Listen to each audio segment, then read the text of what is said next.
पिछली क्लास में हम लोगों ने हेनरीज लॉ के न्यूमेरिकल सॉल्व किए थे। आज हम लोग राउल्ट्स लॉ के न्यूमेरिकल सॉल्व करेंगे। राउल्ट्स लॉ में आपने दो टॉपिक पढ़ा है, एक सॉल्यूशन कंटेनिंग वोलेटाइल कंपोनेंट, दूसरा आपने पढ़ा है solution containing a non volatile component. Today अभी हम लोग पढ़ेंगे राउल्ट्स लॉ के न्यूमेरिकल्स, देखेंगे कैसे सॉल्व करते हैं। ध्यान से आप लोग देखिएगा। फर्स्ट क्वेश्चन मैंने लिखा है जो कि एनसीईआरटी का एग्जांपल है और ये एग्जांपल नंबर 2.5 है।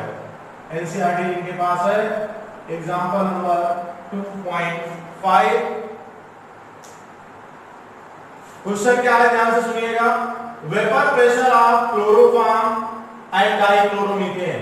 क्लोरोफॉर्म का फार्मूला आपको मालूम होगा, CaCl3 and dichloromethane CH2Cl2 at 298 Kelvin are 200 mmHg। माने vapour pressure of chloroform in pure state 200 mmHg and vapor pressure of dichloromethane in pure state is 415 mmHg। अब आपसे कहा गया है कि फर्स्ट पार्ट क्वेश्चन का calculate the vapour pressure of the solution. Vapour pressure of the solution means total vapour pressure of solution की बात कर रहा, पीटी की बात कर रहा।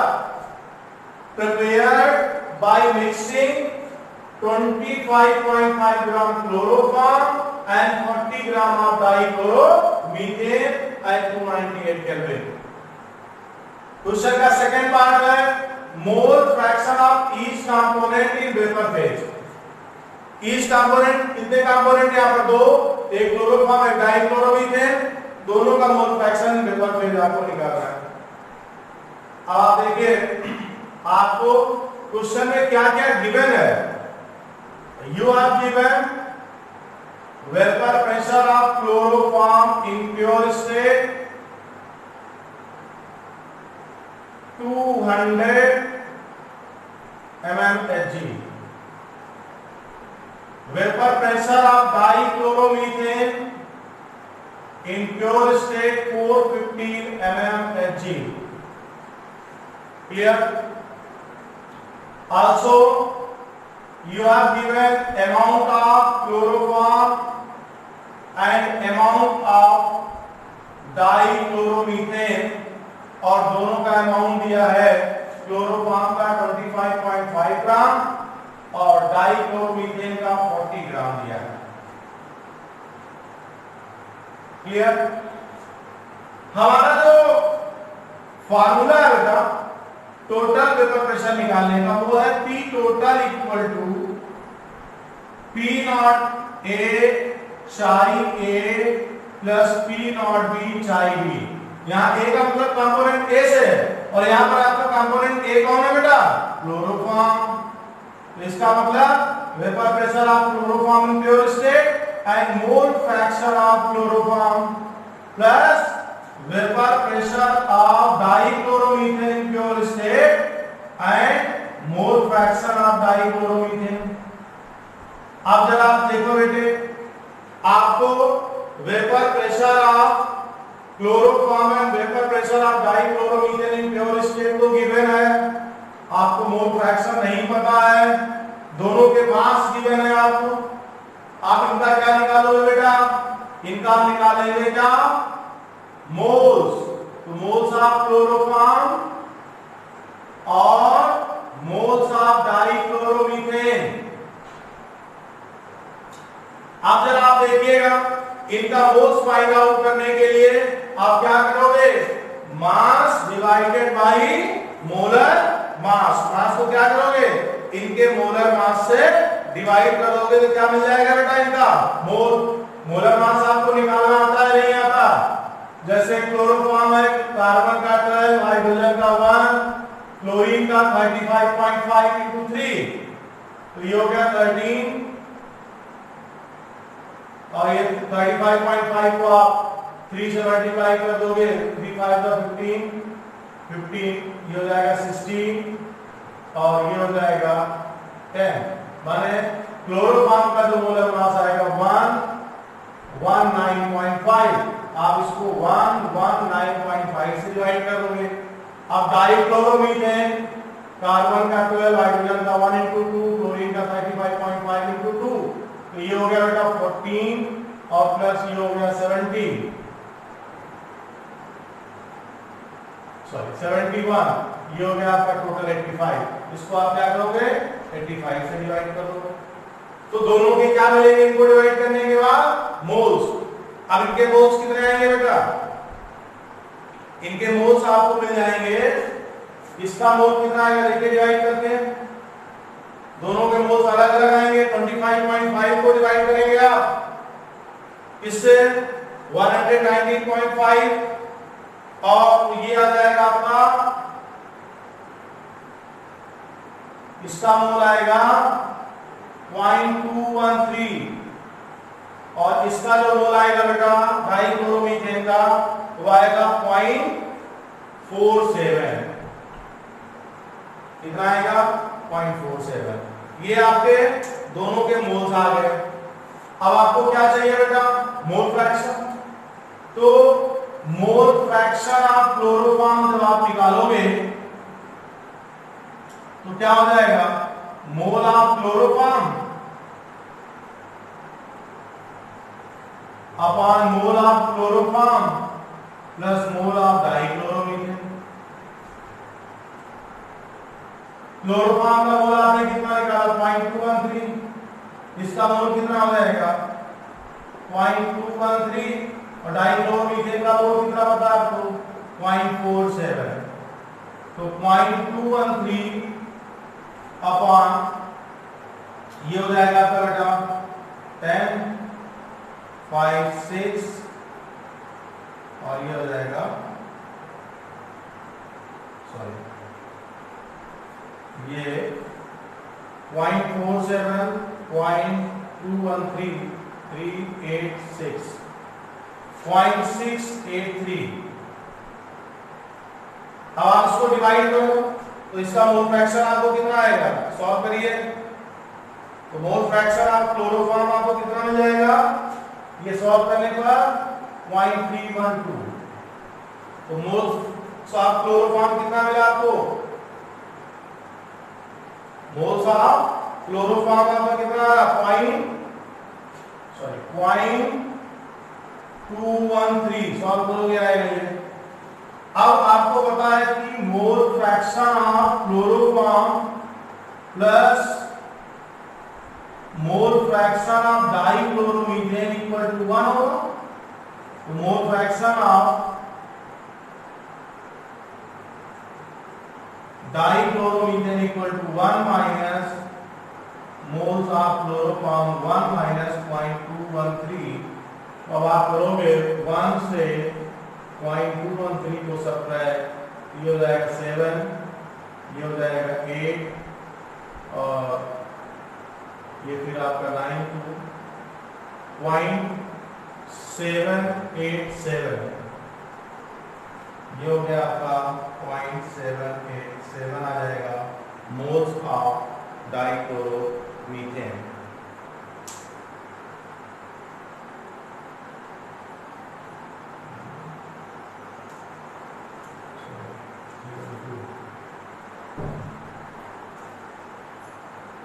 ये आपका कैलकुलेशन करके आएगा 0.312 आएगा, यहाँ थोड़ा बढ़ेगा। तो अब बेटा आपका जो मोल्स आ गया, अभी आपने निकाल लिया मोल fraction of the chloroform and mole fraction of the dichloromethane. यहाँ तक कोई प्रॉब्लम किसी को नहीं, क्योंकि हमारा जो फार्मूला है total vapour pressure of solution निकालने का वो आपके सामने ये देखिए, vapour pressure of component A equal state multiplied by mole fraction plus vapour pressure of B equal state multiplied by mole fraction. तो इस तरह से यहाँ पर फर्स्ट कंपोनेंट क्लोरोफॉर्म है, सेकंड डाइक्लोरोमीथेन है, दोनों का P नॉट आपको पता है, दोनों का मोल फ्रैक्शन नहीं पता था, दोनों के अमाउंट दिए गए थे, उनके अमाउंट से आपने मोल निकाल लिया, उनके मोल के बाद आपने मोल फ्रैक्शन निकाल लिया। अब आपको P नॉट क्लोरोफॉर्म भी पता है, P not mole fraction of chloroform पता है, पी नॉट डाइक्लोरोमीथेन पता है, मोल फ्रैक्शन आपको डाइक्लोरोमीथेन पता है। अब वैल्यू आप सिंपली पुट कर दोगे, आपका आंसर आ जाएगा। ये नीचे का पार्ट है, रब कर दे रहा हूं, समझ में आ गया आप लोगों को? अब देखिए इसके बाद जो आपका मोल फ्रैक्शन आया, आपको याद होना चाहिए कि आपका पी नॉट एक क्लोरोफॉर्म कितना बेटा 200 और इसका मोल फ्रैक्शन कितना आया 0.312 प्लस आपका डाइक्लोरोमीथेन का पी नॉट कितना 415 इनटू इसका मोल फ्रैक्शन कितना था 0.688। अब इसको आप सॉल्व कर लीजिए। जब आप इसको सॉल्व करेंगे तो total vapour pressure of solution कितना आएगा 347.9 mmHg। This is the vapor pressure of solution. First answer. Vapor pressure of solution. This is the your first answer. देख लीजिए एक बार। तो total vapour pressure of solution आपने क्या फाइंड आउट कर लिया इस क्वेश्चन में? P टोटल आपने फाइंड आउट कर लिया 347.9 mmHg। This is the total vapor pressure of the solution. Now इसका सेकेंड पार्ट है क्वेश्चन का, मोल fraction of each component in vapour phase. Mole fraction of each component in vapour phase. तो आपको याद होना चाहिए, आप याद रखिए ये वैल्यू और ये वैल्यू, इसको नोट कर लीजिए, मैं नोट कर रहा हूं। अब आप देखिए mole fraction in vapour phase निकालने का फार्मूला आपने पढ़ा था, mole fraction in vapour phase of chloroform. Mole fraction को वेपर फेज में y से डिनोट करते हैं, YCl3 इक्वल टू क्या होगा partial vapour pressure of chloroform upon total vapour pressure. Partial vapour pressure of chloroform किसके बराबर बेटा P not chloroform into mole fraction of chloroform upon P total. अब ये वैल्यू आपको पता है कितना है 200 इनटू और इसका मोल फ्रैक्शन आपने निकाला था 0.312 अपॉन P टोटल आपने निकाला 347.9। आप सॉल्व कर लेंगे, mole fraction of wine vapour phase आ जाएगा। फिर mole fraction of dichloromethane solve करोगे तो partial vapour pressure of dichloromethane upon total vapour pressure. Now it will be P naught of dichloromethane into mole fraction of the dichloromethane upon total vapor pressure। तो ये value आपकी हो जाएगी 415 into 0.688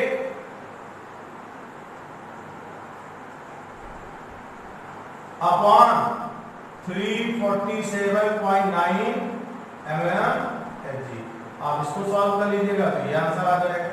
और जब आप सॉल्व करेंगे तो mole fraction of chloroform in vapour phase कितना आएगा बेटा 0.18। तो बट नेचुरल ये वाला कितना आ जाएगा 0.82, 0.18 और 0.82। अब यहां पर एक क्वेश्चन आपका रीजनिंग अगर आ गया कि किसी ने क्वेश्चन ऐड कर दिया कि out of chloroform and dichloromethane which one is more volatile. जरा देखिए वेपर फेज में किसका मोल फ्रैक्शन जाता है, किसका कंपोजिशन जाता है। कंपोजिशन का मतलब क्या होता है, मैंने आपको पिछले क्लास में बोला था मोल फ्रैक्शन ऑफ या बोलो कंपोजिशन बात एक ही है। तो आप देख रहे हो कि क्लोरोफॉर्म एंड डाइक्लोरोमीथेन में डाइक्लोरोमीथेन का मोल फ्रैक्शन वेपर फेज में ज्यादा है, मतलब वेपर फेज में डाइक्लोरोमीथेन के मोल ज्यादा है। It means dichloromethane is more volatile than chloroform. Clear? ये क्वेश्चन आप लोग सॉल्व कर लीजिएगा। ये जिनके पास एनसीईआरटी है, एनसीईआरटी का एग्जांपल 2.5 है।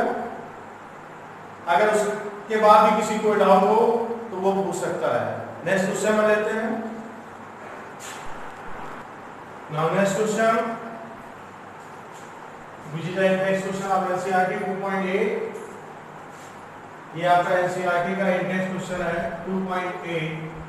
जो आईएससी वाले बच्चे हैं उनको भी एनसीईआरटी पूरा करना है, याद रखिएगा। ये मत सोचिए कि एनसीईआरटी वाला आप लोग परेशान हो गए। क्वेश्चन है बेटा, the vapour pressure of pure liquid A and B are 450 mmHg and 700 mmHg respectively at 350 Kelvin. Find out the composition of the liquid mixture if total vapor pressure is 600 mmHg. तो आप given total vapor pressure 600 mmHg. Also find the composition of the vapor phase. Liquid mixture का composition माने composition in solution और composition in vapour phase निकालना है। आपको मैंने पहले कहा था जब भी कंपोजिशन की बात होगी आपको मोल फ्रैक्शन निकालना होगा, और जब कंपोजिशन इन सॉल्यूशन की बात होगी तो चाहिए भी निकालना है, और जब कंपोजिशन इन वेपर फेज की बात होगी तो वाई निकालना है, वाई भी निकालना है। अब आपको इस क्वेश्चन में vapour pressure of A P naught pure state दिया है P not A, vapour pressure of B pure state दिया P not B, total vapour pressure दिया है। आपने राउल्ट्स लॉ का जो फार्मूला पढ़ा था फर्स्ट, वो था P total equal to P not A chi P not be चाहिए। ध्यान दीजिएगा, यहां आपको ये पता है, ये मालूम है, बट ये दो अननोन वैल्यू है। तो अगर किसी फार्मूले में दो अननोन वैल्यू होंगी तो उसे सॉल्व करना मुश्किल है, नामुमकिन है। अब आपको सेकंड इसी का फार्मूला बताया गया था जब आपने चाई ए के प्लेस पर 1 माइनस चाई बी रखा था, तो दूसरा फार्मूला आया था P total equal to P not A plus P not B minus P not A chi B. अब जरा यहां देखिए, ये मालूम हो गया, ये मालूम है, ये मालूम है, ये मालूम है, ये हम फाइंड आउट कर लेंगे। तो आपने इन सबकी वैल्यू रखा तो mole fraction of second component माने चाई भी आपको मिल गया, और चाई भी आपका कितना आ गया बेटा 0.6, और आपको मालूम है दूसरे के लिए सिंपल चाहिए प्लस चाई भी इक्वल टू 1, तो चाहिए आ गया 0.4। इस तरह से कंपोजिशन ऑफ द सॉल्यूशन जो मिला वो चाहिए माने ए का मोल फ्रैक्शन 0.64 और बी का मोल फ्रैक्शन 0.6 आ गया। क्लियर? नाउ सेकंड पार्ट में आते हैं कि कंपोजिशन इन वेपर फेज। तो composition in vapour phase y equal to partial pressure upon total vapour pressure. आप किसका निकाल रहे हो, a का, तो mole fraction of a in vapour phase y equal to क्या हो जाएगा p अपॉन p टोटल, और p किसके बराबर है, p nought a chi p total 600, आपने p नॉट a की वैल्यू रखा, चाहिए की वैल्यू रखा और ये सॉल्व किया, तो mole fraction of a in vapour phase क्या आ गया 0.3। अब आप b का निकालोगे तो y भी ऐसे हो जाएगा p v upon p total, p nought b चाहिए अपॉन p टोटल, तो ये आपका मोल फ्रैक्शन कितना आ गया बेटा 0.7। तो कंपोजिशन इन वेपर फेज क्या मिला 0.3 एंड 0.7। कंपोजिशन इन सॉल्यूशन क्या मिला 0.4 and 0.6। This is the answer of this question. अब हम अगला क्वेश्चन लेते हैं बेटा।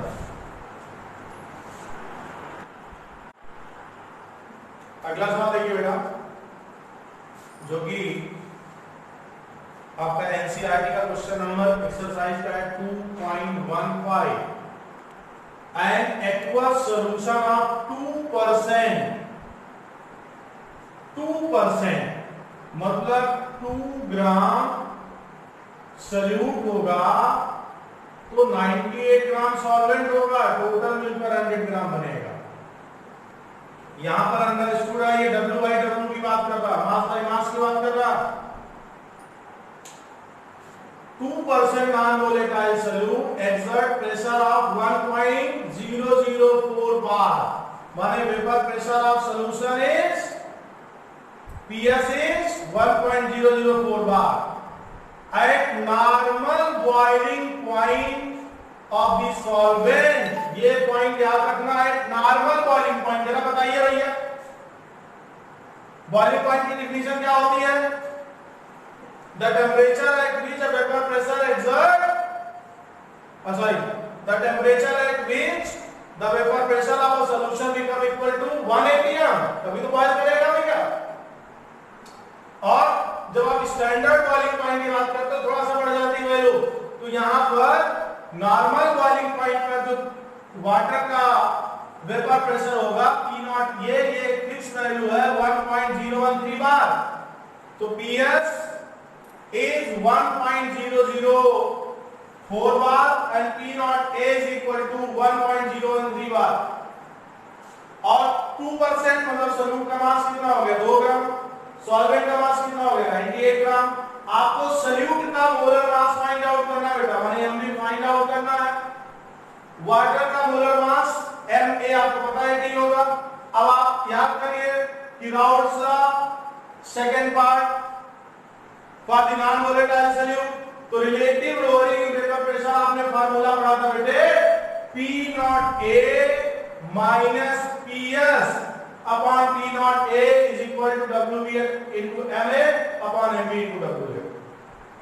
मैंने आपको दो फार्मूले से बताए थे, मैंने कहा यहाँ पर PS होगा, यहाँ पर P नॉट A क्यों ले रहे हैं?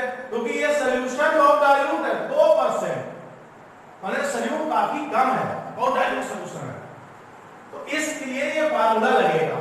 अब आपको देखिए सब कुछ मालूम है, P नॉट A मालूम हो गया, PS मालूम है, WB मालूम है, MA मालूम है, WA मालूम है। MA माने किसका मोलर मास हो गया बेटे? Molar mass of water. सारी वैल्यू आप पुट कर दोगे, आप सॉल्व करेंगे तो मोलर मास ऑफ सॉल्यूट कितना आ जाएगा बेटा? 41.3469 ग्राम पर मोल। ये इसका सॉल्यूशन होगा।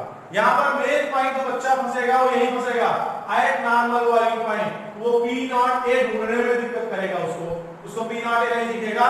तो नॉर्मल बॉइलिंग पॉइंट पर वेपर प्रेशर आप लोगे 1.013 बार। क्लियर? ये क्वेश्चन आपका हो गया। अगला क्वेश्चन हम देखते हैं बेटा, ये एनसीईआरटी का क्वेश्चन नंबर 2.17 है, एक्सरसाइज का क्वेश्चन नंबर 2.17। ध्यान से क्वेश्चन पढ़िए। The vapour pressure of water is 12.3 kilo pascal at 300 kelvin. अब आपको एक बात बताएं, आप जगह जगह टेम्परेचर देखते होंगे, तो एक बात यहाँ नोट कर लीजिए कि vapour pressure in pure state depends on temperature. Temperature change होगा तो किसी भी लिक्विड का वेपर प्रेशर क्या हो जाएगा बेटा? चेंज हो जाएगा। इसीलिए अलग अलग टेम्परेचर पर दिया जाता है।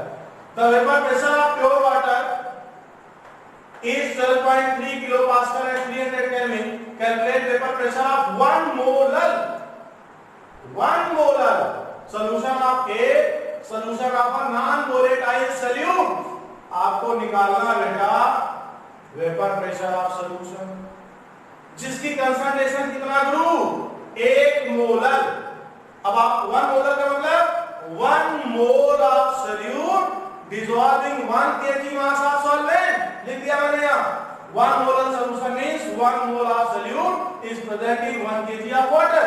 या 1 kg of solvent जो भी हो, यहाँ पर वाटर है। जहां पर solvent ना दिखे, ना समझ में आए, वहां सिर्फ वाटर होगा। यहाँ तो साफ साफ लिखा हुआ है। तो आपको P नॉट A मिल गया, गिवन है। सॉल्यूट का मोल NB मान है, जो किसके बराबर होता है? WB पर NB के। सॉल्वेंट का मास कितना है? 1 kg माने 1000 ग्राम। सॉल्वेंट वाटर है, मोलर मास 18। आपको निकालना क्या? Vapour pressure of solution PS है, जिसको आप P टोटल बोलते हैं, क्वेश्चन मार्क लगा दिया। अब आप यहां फार्मूला देख लीजिए, क्योंकि ये भी डाइल्यूट है बेटा, 1 मोलर वो डाइल्यूट सॉल्यूशन है, तो यहां भी फार्मूला वही लगेगा। P nought A minus PS upon P nought A is equal to WB into MA upon MB into WA। आपको ये मालूम है, ये मालूम है, ये मालूम है। आप जरा देखिए WB अपॉन MB के प्लेस पर हमने बेटा 1 लिख दिया, क्योंकि ये किसके बराबर है? MB, और MB किसके बराबर? 1, और MA कितना हो गया? 18, WA कितना? 1000। अब सॉल्व करेंगे तो आपको सॉल्यूशन का वेपर प्रेशर 12.0786 मिलेगा। आप इसको राउंड ऑफ कर दोगे तो 12.08 क्या किलो पास कर। ये आपके दो क्वेश्चन हो गए, इनको करिएगा, फिर प्रॉब्लम